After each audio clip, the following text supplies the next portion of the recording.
House to Home, presented by Remax Diamond Realty. Happy holidays from all of us here at House to Home.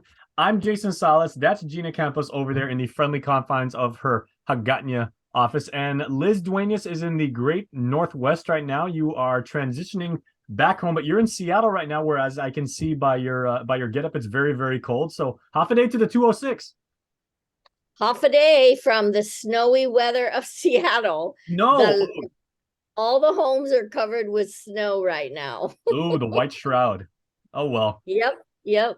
Well, we have very, very hot weather here, so we're welcoming you back, whenever you and Uncle John come back to the warm weather. But a rather hot issue segue is this multi-generational home.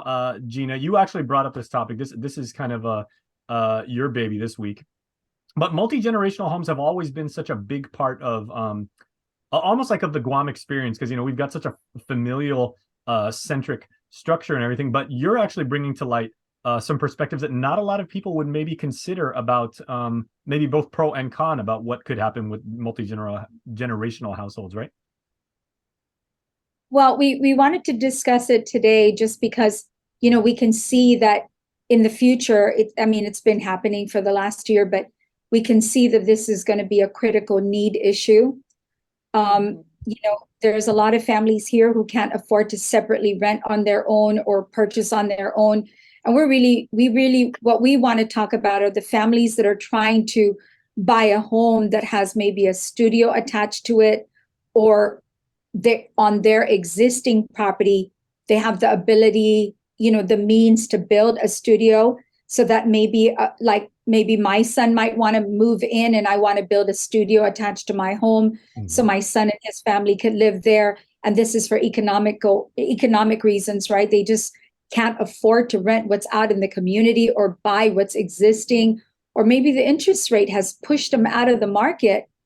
And then the other side of that is we are actually working with buyers that are out there looking for homes that they can use for multi-generational families living together, the moms and their adult children and their kids.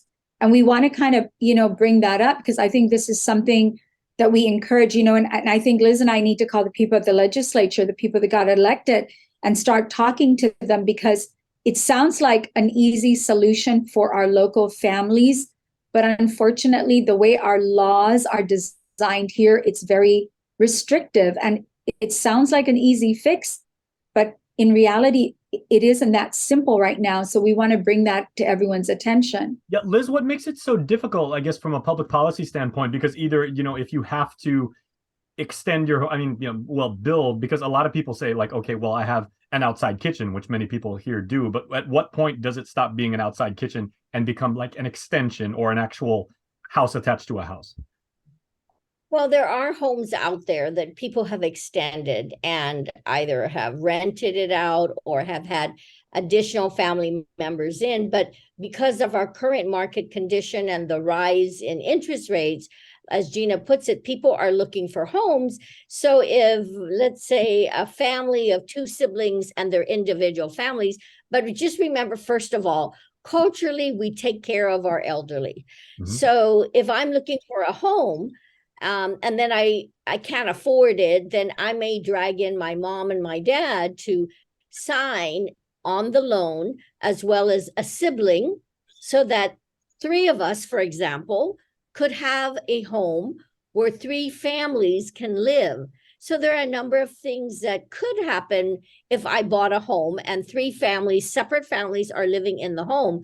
It handles taking care of mom and dad because they're elderly. But one of the things you could think about is renovation. So you're going to have to find a home that's doable, for example, where mom and dad can have their little private entryway and they feel secure in their privacy. And then my sibling and I can have our separate areas, but then we're living in the same structure. So when you buy a home, again, we're talking about the financial ability to buy a home. So if three families got together, just bear in mind, you're linked together. So if we went to the bank, maybe me and my sibling and I have the financial ability to buy together. and then mom and dad can live with us. And that makes it happen because our strength in number is the two finances. So we go to the bank, we're able to do this. Would But that be there co-signing? are also, you could co-sign, yes, Okay. but just bear in mind that as time progresses, if let's say I wanted to part ways to go buy somewhere else, I'm going to have to settle it among my sibling, my sister, for example, that she has to buy me out. And then I have to work with the bank so that they release me from that mortgage, or I'm stuck with that mortgage. Right. You see what I'm saying? That That debt's on your books. Exactly. It's in the books. But I think what Gina and I wanted to focus on mostly is the ability to buy. So you can buy, and the strength of two separate family individuals, you can make that happen. And then you can have, at least during this crazy period, have a home to accommodate families. So when I was in Orlando, and then this meeting I was just in Philadelphia, that's a common discussion now across the nation, that people are unable to afford buying a home individually, that now multi-generational, the families are getting together to make it happen. This used to happen years ago.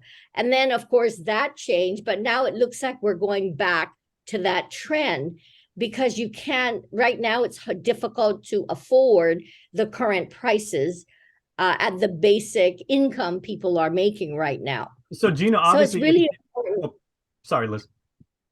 Go ahead. No, Gina, I was going to say, so obviously, if we're talking about this as a effective, and probably, like, given the state of the economy right now, as a smart short-term solution, what should you look for? Because, Liz was kind of giving that hypothetical situation with a sibling. Typically, siblings get along, or they're at least like civil. What should you do if you want to have a multi-party financial obligation like this, so you don't get hosed, basically, and you can make sure you have a good structured deal that won't hurt you down the road?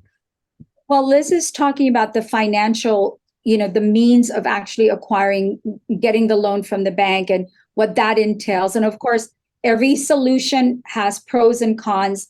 And she's just trying to point out, at some point, when you don't want to be joint owners with a joint obligation with the lender, right? So you want to separate that obligation at some point.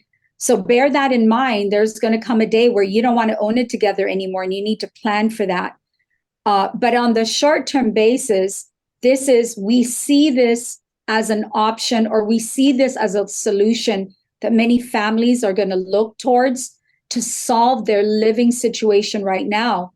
And the reason, so the financial responsibility and the financial obligation and long-term consequences of being joint owners is something you need to look at. The other thing you need to look at is you cannot just take any property and make it into, basically what we're talking about are duplexes. Mm-hmm.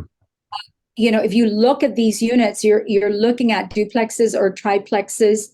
Now, the reason we're saying that we want to talk to the people at the legislature is because our laws right now don't allow us to have duplexes on. You cannot just create this situation on any parcel. There are regulations as far as land sizes. So if you don't have sewer and you don't have half an acre, you can't do this. And what we're trying to point out to the community, to our government agencies, is that we've come to a point in our economy where the government needs to make some changes in the laws, because it's inevitable. We don't have housing developments under construction right now that's going to absorb or address what's to come. The military is moving here no matter what we do. It's a given, and thank goodness that they're moving here, because that's been our blessing the last few years. So we're grateful for that. But on the other side of the coin, we're encouraging the legislature to look at our laws right now. I mean, right now, we still are dealing with the fact that families who receive their property through court distribution that's not more than half an acre, right now, the way it stands, can't even build on their property. So we're encouraging the government to get involved and to start planning, because the future actually is right now. Families need this solution right now. We can't wait another few years. They're going to start building and adding on to their homes because it's a necessity. And we're just saying the government should address this issue, rewrite some of the laws so that family members can do this, or rewrite some of the laws so people looking to buy right now who are trying to address this crisis and buy for, multi-generational family members living together can actually do it legally, and do it right. Mm-hmm. And I guess if you're doing it in a multi-generational context, if you have an elderly person like moving in with you, assumedly because you would provide like care for them, that's not a short-term solution. You're probably having them move in with you for the rest of that person's life. So I mean, this isn't some patchwork solution like that you're trying to do. So that's fascinating. It just depends on the lifespan, but we do have short-term care in some areas, but you can't even get in. Like if you try to get into St. Dominic's, now we're going sidetracking here, but if your parent needed additional care, you can't get into any of the homes. So it's a cultural thing where a lot of the families take care of their own. So it's very important that we find ways to make this happen. And as Gina puts it, right now, because prices have gone up, interest rates, and that's why we're talking about variable interest rates for a short term, at least to solve the problem when you're looking to purchase a home. And that will definitely make a difference. But I think for families that want to get together and buy a home, that's a solution right now because interest rates are up, prices are up. But then you have to think about the long haul. What's going to happen, and have an agreement and a discussion, which they should come see Gina and myself to have a discussion. What's going to happen? How does this work? And what do we have to look forward to? Am I stuck? Because we have had couples, let's say, for example, that have gotten a divorce and the bill was still there. The mortgage was still there. Ouch. Yeah, the mortgage is still there. And it's a question of one buying the other out. But there is an obligation if your name appears. So, that's another discussion. But it would be great for people to call us, ask us the question on what are the ramifications if we went down this road. But in terms of a solution, this is one solution, just like renting, with either you rent or you purchase. This will help solve your housing problem, especially because it's limited right now. Mm-hmm. So Yeah. perhaps definitely something you might want to think about, exactly the ramifications, as Liz and Gina just said, and maybe like the long-term effects of it. Think about that, because you don't want this to actually, come back and, and bite you in the butt, as they say. So Liz and Gina, go ahead, Jason, Gina. I just want to point out there's a solution to every problem. And Yes. if you are thinking about what you could possibly do and you're thinking doing something along these lines, call us. We're glad to sit with you, look at what you're looking, plan with you, strategize with you, give you ideas. There is a solution for every real estate problem. We just need to put our heads together. And like they say about that principle of Occam's razor, sometimes the most effective solution is the most obvious one. If you go give Liz and Gina a call, they might just say, you know what, given the situation of the macroeconomy, given the situation of your own financial position, just wait it out. It's not worth getting into something and everything. You might just, you might be well suited just waiting. So, well, the other thing you guys are both the Santa Clauses of good real estate information. Well, not only that, Jason, if we were to give you advice, anyone who comes to us, it would be advice that I would do or I would take. It's kind of like when we have clients, we won't have them go down a direction that we ourselves would not do. Right. So we would advise the way we would handle it personally, because we wouldn't want to give bum advice regardless of where it leads you. You know what I mean? Exactly. Well, I know there is one thing that we can definitely count on, is that there are outside kitchens on Guam, and they're all awesome. And I've never been to an outside kitchen on Guam, ladies, that didn't have like the little cutoff extension of hose that they hook onto the faucet Yes. to make it run better. And if that thing is dripping, by the way, tie on the bandana to it, and that always takes care of it. That's right. All right, ladies, thank you so Man, much. Happy holidays as always. Happy holidays. All right, see you Merry next week. Christmas. Merry Christmas.